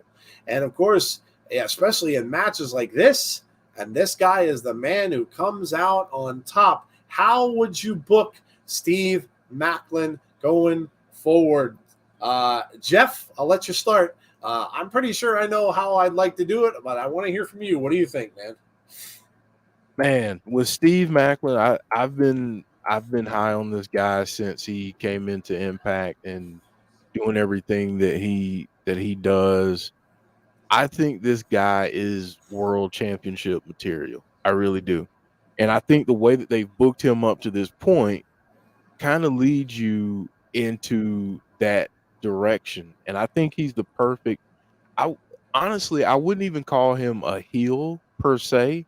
He is a heel, but he can do things with the crowd that most heels can't do. A lot of people are on his side because of his background, not only with the military, but just his persona that he gives off on screen. He's kind of that anti-hero kind of that you see in a superhero or superhero movie.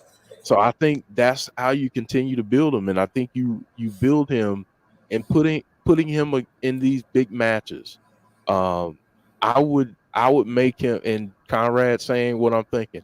I would make him destroy the next line of people that that you can put in his path. That's what I would do. I'd have him defeat some bigger names, leading him up to a match against Josh or whoever the Impact World Champion is at that point. And I think this guy is your champion.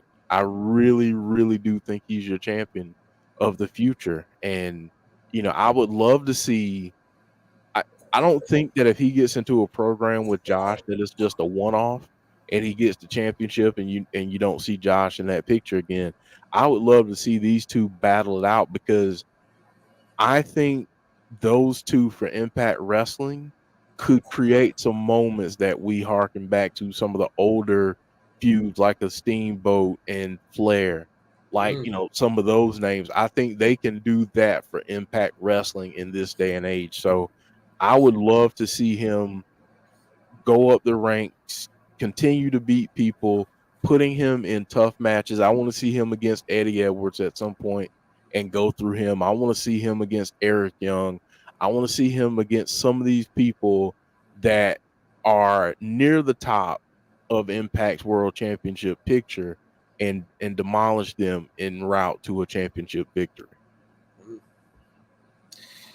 Anti-hero is a good word to describe him. I like it. And of course, when we talked about it, you see, and he came out with a skeleton on his face paint for Victory Road, which was awesome. He reminds me of, if you talk about the nerdy part, you talk about the comic book part, obviously the Punisher comes to mind, but he also has some other characteristics. There was a comic book called Bloodsport. He reminds me of him.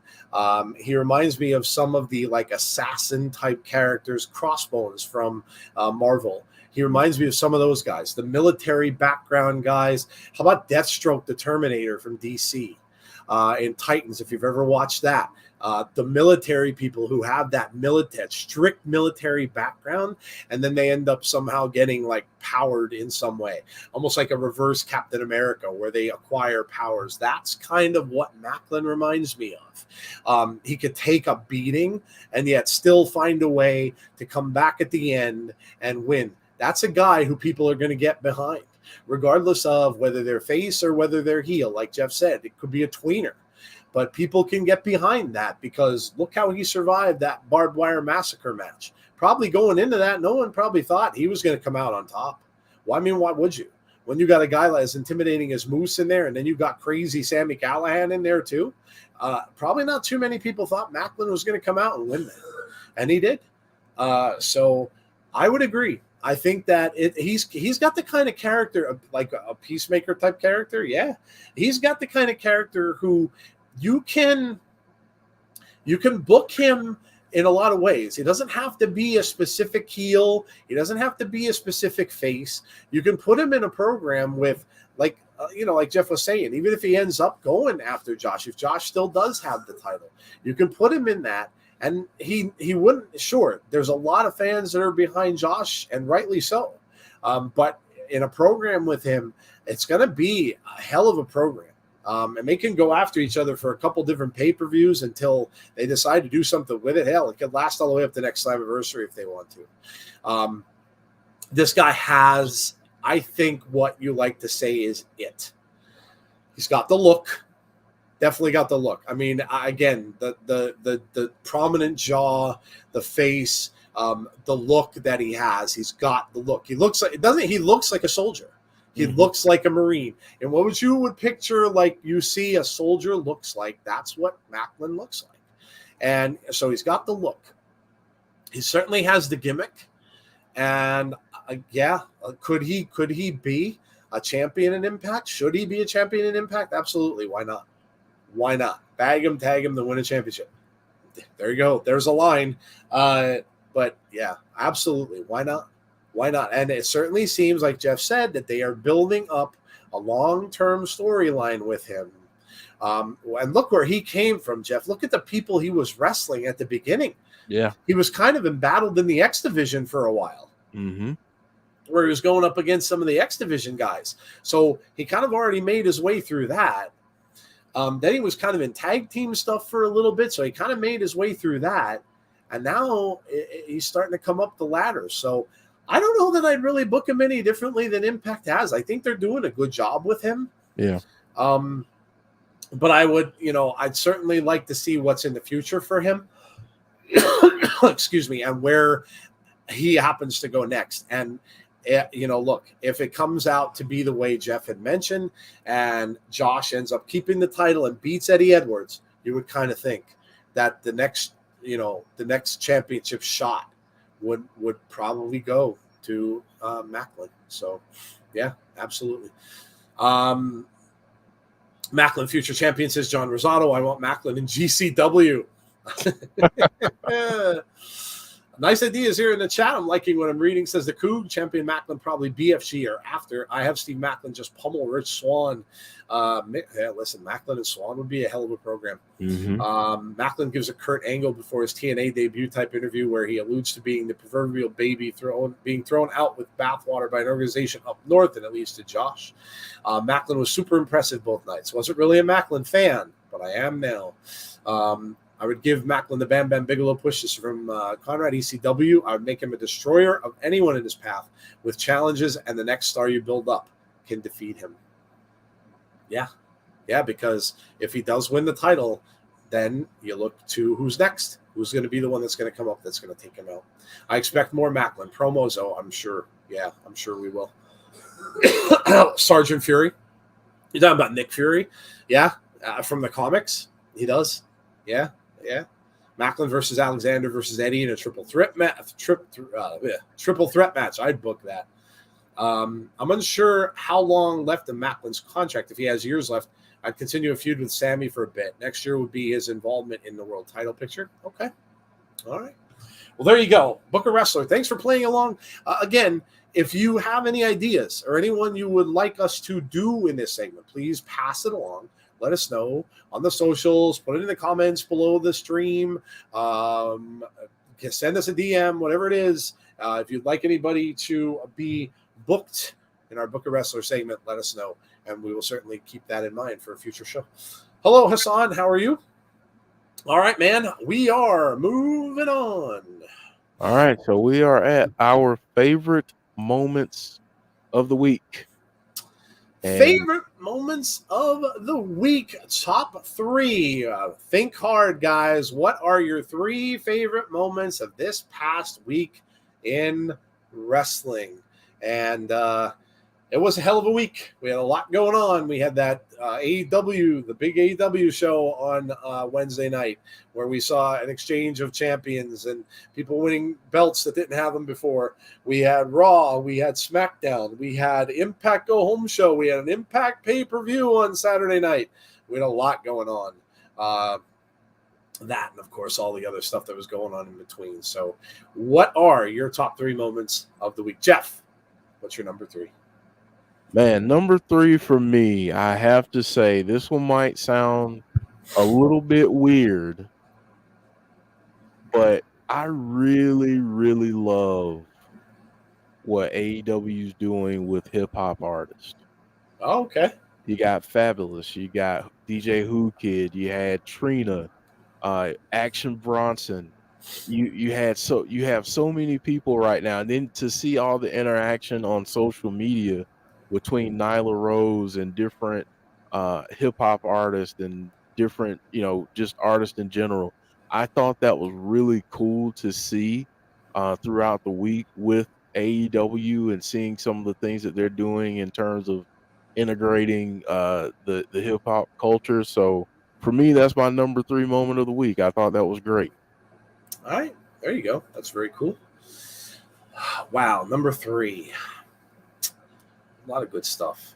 Trying to think back to, well, you know what? I'm going to go with my number 3. And it's no order of popularity. It's just how I'm going to look at it, of course, from my personal standpoint. My number 3, I'm going to go with Soraya's return in AEW. That's my number 3. look, I've loved her since she was in WWE. I thought she was great. Unfortunately, she got a bad neck injury that caused her to not be able to wrestle for quite a while. And she has been a prominent figure on Twitch and on the socials, and that's how she's been doing a lot of stuff while she's been out. And I think she's great for the business.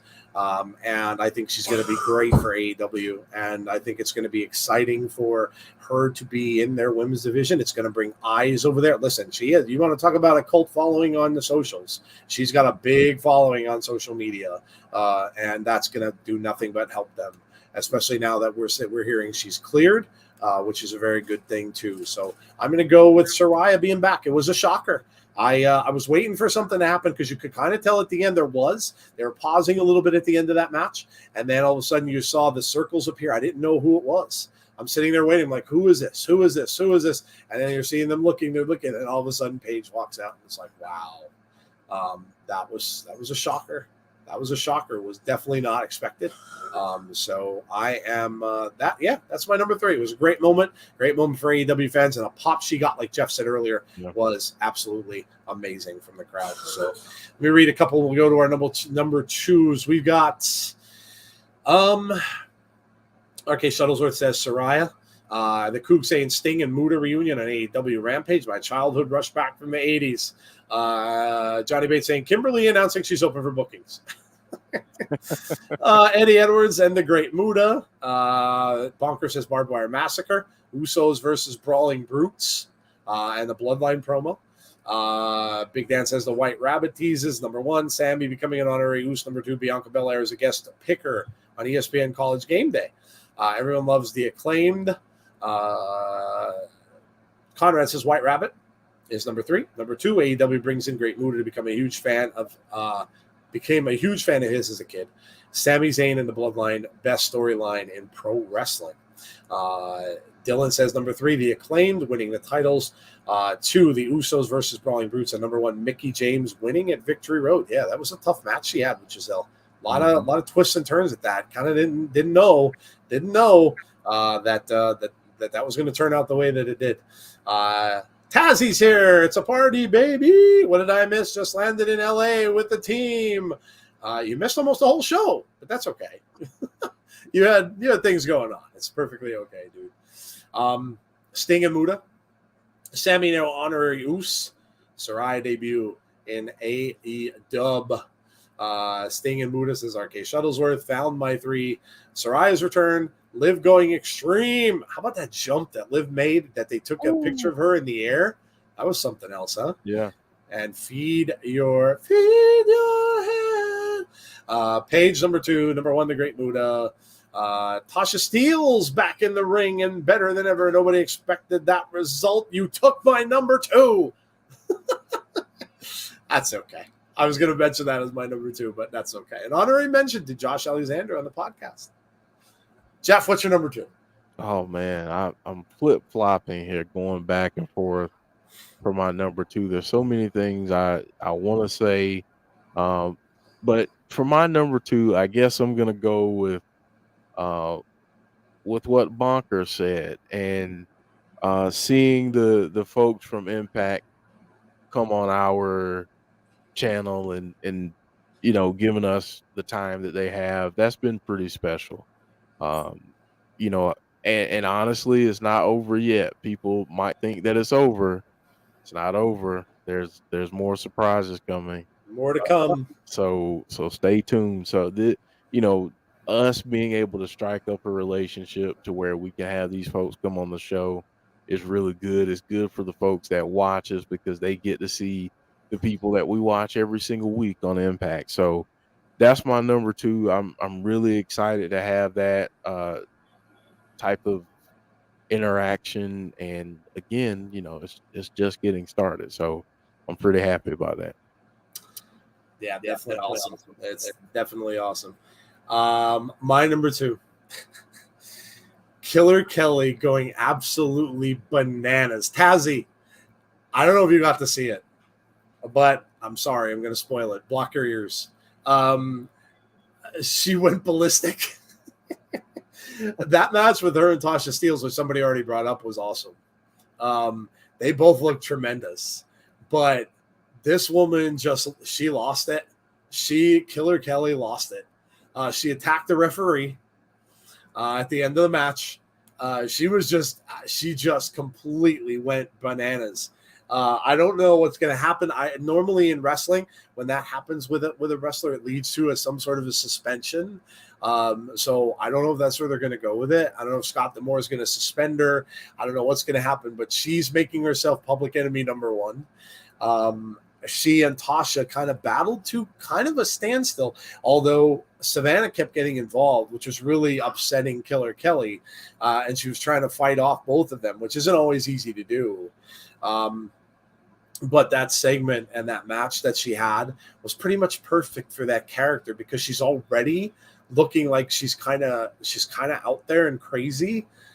Is she going even deeper into that? It kind of looks that way, because now she's just going after anybody who gets in her way. And I absolutely love that program. I love what she's doing. And if they're going to continue, if it's going to be her and Tasha Steelz again at Bound for Glory, give me that. Yeah. Because it's going to be absolutely amazing. So it looks as if they are going to continue their feud. And I love it. I absolutely love it. So that's my number 2. Let's see. Heather says number 1 was the Barbed Wire Massacre. Number 2 was the Acclaimed winning the tag team titles. And number 3 was Soraya's return. Kook says Ray Phoenix versus Jungle Boy. Fantastic match of the night. AEW Rampage Slam. Ray Phoenix is not human. He's top tier worldwide. The Impact guys were my number 1. Chris says, you're talking about the people that were on our show? Well, thank you. Appreciate that. Yeah, absolutely. It was an awesome moment. TNA YouTube kickoff, says Brandon. RK Shuttlesworth says, you're very positive about Impact on here, so I think you have earned Impact stars on your show. Well, let's hope so. Let's hope they do keep coming on. And Jeff said, yeah, we might have a little bit more for you coming up. So Killer Kelly versus 2016 Rosemary sounds like, oh, God. Oh, yep. Yep. It was only spoiling for people who didn't watch the show already, Mark. So I didn't know if Tazzy watched it or not, or if he had time to. But I'm sure he will soon. All right. What is your number 1, Jeff? Number 1. And yes, we know where it's going, but doggone it, the ride has been fun. My number 1 for this week is Sami Zayn becoming an honorary Uso. We know. I mean, let's be honest. We know where this is going, right?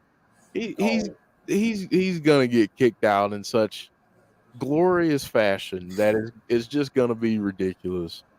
But doggone it, the Bloodline storyline right now for me is one of the best things going in wrestling. Just when you think it's going to get stale, it's going to get boring, it's going to get whatever, they add in little wrinkles. And Sammy is the perfect foil to their whole thing that they have going on. How cool would it be? Let's think about this. How cool would it be if Sami Zayn was the one that brought down the Bloodline from where they are to costing them all the gold? Little old Sami Zayn. What would you think about that? I would love it. I hope that they add that wrinkle in somehow. This is one of the best things going right now in wrestling, and hopefully people are enjoying this, because my goodness, it's just like Conrad said, it's pure gold. I mean, you could go so many different directions with that too, because look at what's happening with Jey Uso. Is Jey Uso going to be the one? Jey Uso is not happy. No. Jey Uso was under the impression, even Roman, I'll tell you, they had me going. I thought, oh, Sammy's out. And that they had me going. And then all of a sudden, you're thinking that, okay, now Jay's going to be happy because they're finally getting rid of this guy who's a thorn in his side. Nope. Now he's right there, and Jay is not happy. So is this the strife that's going to cause Jay to split from that group? And if he does, then what's going to happen? Is Jay going to form something of his own to try to take them down? Like, there's so many ways this can go. And a lot of people were saying that maybe it's going to be one of the Bloodline that's going to take that off of Roman Reigns, that it won't be Cody Rhodes. Maybe it'll be one of the Usos that'll take it off of him. Well, now you got to kind of wonder. So it's they swerved me when Roman was saying get that shirt. I honestly believed him. I'm like, oh, Sammy's gone, and I'm like, they had me believing it. I didn't until they stopped the whole thing and it gave him his own T-shirt. I'm like, wow, okay, all right, yeah. And Jeff's right. Just when you think that thing is done, it's run its course. A lot of the wonderful dirt sheets out there were saying, all right, we're done. We're done. Roman has to drop the belt. It's time. He needs to lose the belt now. There's nothing else original they could do. Let's get rid of it. Obviously not. Obviously not. Biggest troll move ever done. It was good. It was good. They had me going. Like I said, I really thought it was serious. I think it's Jay that frames Sammy for something getting him out of the bloodline. The smile on Sammy's face like a little kid at Christmas. He's so good. He's so good at what he does. He's like a comedian almost, but Sammy's just awesome. Sammy's the one who's holding the itch to the bloodline, or it would be stale. Sami Zayn says, John, I know it's not going to happen, but imagine Killer Kelly and defeat your head fat. Oh, yeah, please. Sami Zayn and KO team up again. I was thinking that too, but I don't know how they'd work that. Like KO was in that thing now with Theory, so I don't, I was kind of thinking that too, that eventually the two of them would get back together and take the titles off the Usos. I kind of thought maybe that's where they'll go with it, and maybe they are. And maybe it's just that they're going to work it up to be just a long-term thing about how they're going to do it. So, okay, my number one. I'm going to go with, it's from the start of our show. One of the most fun times I had was always talking to the wrestlers. So I'm going to make that my number one. The fact that we're able to have people come on. And actually, Jeff has heard it from several Impact wrestlers that they've actually heard of our show, which is very cool. And the fact that we've had now 3 of their best in Eddie Edwards, of course, Macklin, who we talked a lot about in this program, and of course, the champion, Josh Alexander, on our show over the past 2 weeks has been really, really incredible. Been a very, very big honor for us to have them on. And talk about what they're doing for Impact and stuff like that. So my number one is going to be over this past week, of course, talking to Josh Alexander again, which was fantastic, and talking to Eddie Edwards, of course, in Macklin the week before, because we didn't get a chance to talk about it then. We didn't do the show last week, but that's my number one. I love talking to the talent and talking to wrestlers, and the fact that they came on our show and was a great honor for us to have them on. And again, like Jeff said, we may just have more down the line. So that was my number one for the week. So just absolutely love doing that. We always love doing interviews and stuff like that with wrestlers, and it's just great to have them on while we're doing the watch-alongs. So great stuff. Oh, the Joe Hendry promos, they're fantastic. They're absolutely fine. I cannot wait to see where that goes. Because I know the one thing that we haven't seen in Impact a lot lately has been like the fun stuff, like the Wrestle House things and things like that they were doing during COVID. This Joe Hendry stuff could kind of bring some of that back. So I'm really, really excited to see where they go with Joe Hendry. Really excited to see where that goes. Imagine Jay may be playing Sammy's theme song during Crowd Jewel, nearly costing Roman his title. And the next night, Sammy is kicked out. AJ Styles and Finn. Yeah, there might be something going on with AJ Styles and Finn Balor. I would imagine that could be leading to the War Game stuff, where AJ Styles could end up hooking up with Edge, because they need some people to replace in that. If it's going to be Dominic with, of course, Rhea, Dominic, Rhea, Priest, and Finn, they're going to have some people on the other side. So maybe it'll be AJ, Edge, Ray, and maybe Beth Phoenix would be the 4 that we might see go up against Judgment Day. So, yeah, that's very cool. Mark says, my number one was Alexander, Macklin, and Eddie Edwards. Yeah, very cool. Very cool. All right, well, there you go. Favorite moments of the week. And I think we might be at the time. Well, and haven't seen her, so I don't know if we're going to do this. But I think we're at the lighter side part, Jeff. Yeah, I haven't seen Jesse, so we might be getting out of here. Yeah, Sure. we might be skipping it. Yeah. We might be skipping it. We didn't see Jessie in the chat, so all good. She might have had things to do. Obviously, she has her son, so you never know. Things happen. So yeah. So I guess we're gonna probably wrap it up for the night. So before we go, just talk about our schedule for the week. Obviously, we have Abby's window tomorrow going on. Yes. Yeah. Okay. So we have Abby's window tomorrow. Very important. You're not going to want to miss any of these now, because with all of the White Rabbit stuff going on, all the stuff going on with the clues and the stuff like that, Jeff and Jody will go over all of that tomorrow. I'm sure they'll talk about that circle that we saw in the ring that we touched on tonight, and whatever else we got from SmackDown. They will talk all about that tomorrow on Abby's window, 6:00 p.m. Eastern Standard Time, and it's normal time this week on Monday. So join us for that. Then, of course, make sure you watch Raw, because that's when the next clue will be. I'm sure I'll be live tweeting about the next clue, getting it out there on the socials and stuff like that. And then we'll be back on Thursday for Impact Wrestling, 7:45 p.m. Eastern Standard Time. That's a follow-up, of course, to Victory Road. What we do know is we're getting Masha Slamovich versus Ali Catch in a Monsters Ball match on that show, among others. Now, we didn't see any of the others. I'll get that out to you guys as soon as I see the other matches. So keep watch on that and come and join us for Impact Wrestling.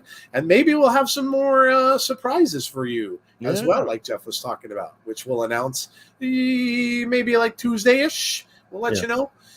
So keep your eye out for that. Nothing else in the way of pay-per-views or anything like that. Nothing on Friday. Nothing on Saturday. So... and then this coming Sunday, I don't know if we'll do, because we're going to do one of these every other week, unless we can't do one the following week, because that's the week of Bound for Glory. Yeah. So we might need to do it next week. Yeah. So we'll be back here next Sunday. And we'll do this again next Sunday, and then obviously the week after that, we're both going to be at Bound for Glory, so we won't be able to do it that week. So we'll be right back here next Sunday. It's 8:30 p.m. Eastern Standard Time. All right, guys, that's going to do it for us. Thank you for coming out and joining us. Thank you for all wishing me a happy birthday. I really appreciate that. Of course, with Jeff playing the video, and thank you all for joining us. Hope you had a good time on the show tonight. And hope you come out to see Abby's tomorrow with Jeff and Jody. So have a great rest of your night, guys. Enjoy your Sunday. Be kind to one another. And hopefully we will see you all for our next show. Take care, everybody. Have a good night.